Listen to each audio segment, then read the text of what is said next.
My name is Caitlin Spenlove, and today I'll be sharing with you the history of food in the United States and to know up until 1877.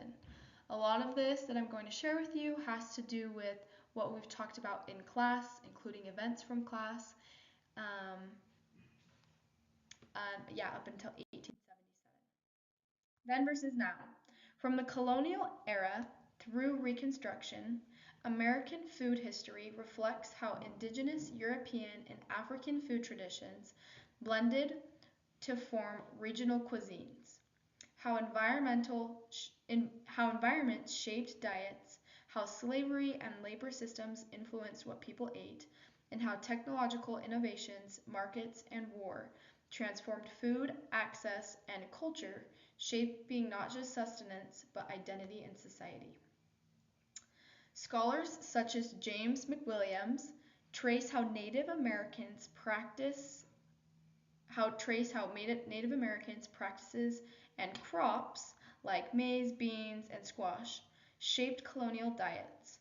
Psych A. Williams Forson highlighted how enslaved African traditions like gardening, seasoning, cooking techniques infused American cuisine with resilience and creativity.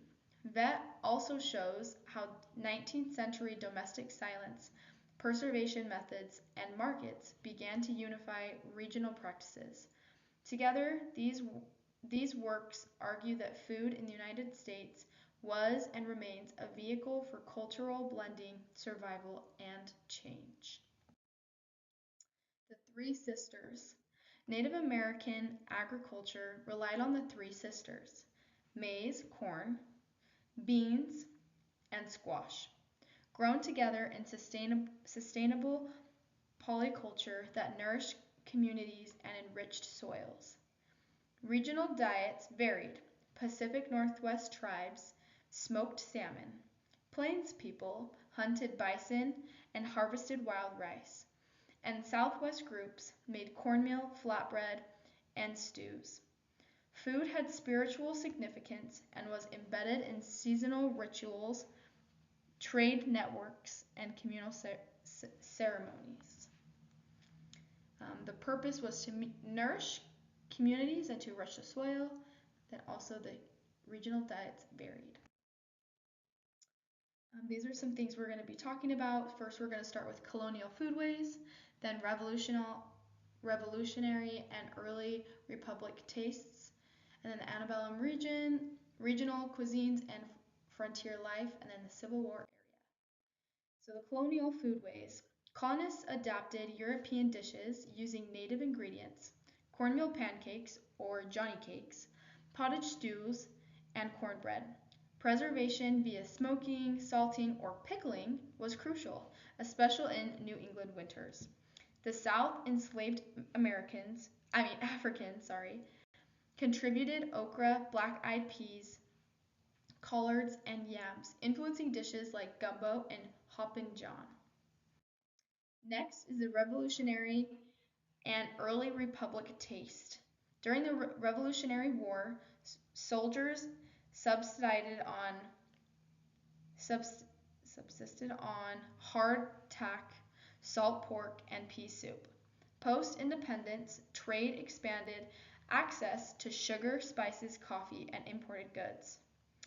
The Amelia Simon's American Cookery in 1796 offered uniquely American recipes: pumpkin pie, Indian pudding, and bread flavored with molasses.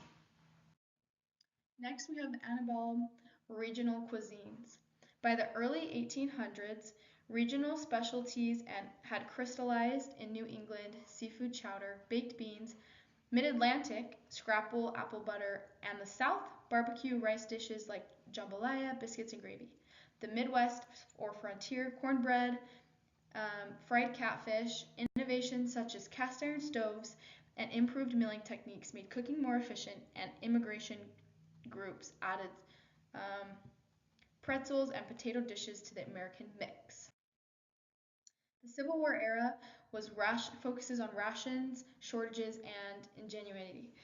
During the Civil War, Union soldiers received standard rations, hardtack, salted meat, beans, while Confederate soldiers and civilians faced blockade shortages and inflation.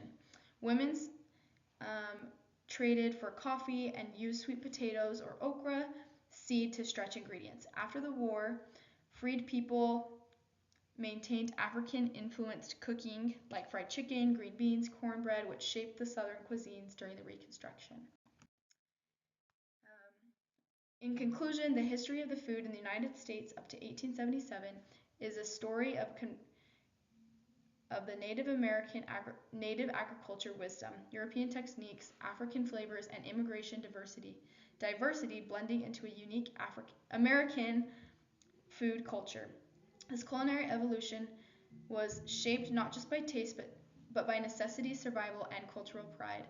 Early American dishes such as cornbread, gumbo, baked beans revealed more than what people ate. They tell us about how they adapted to new environments, interacted across cultures, and built communities. Understanding this history reminds us that American food has always been dynamic, diverse, and deeply tied to the broader history of the nation. Thank you for your attention, and here are my references.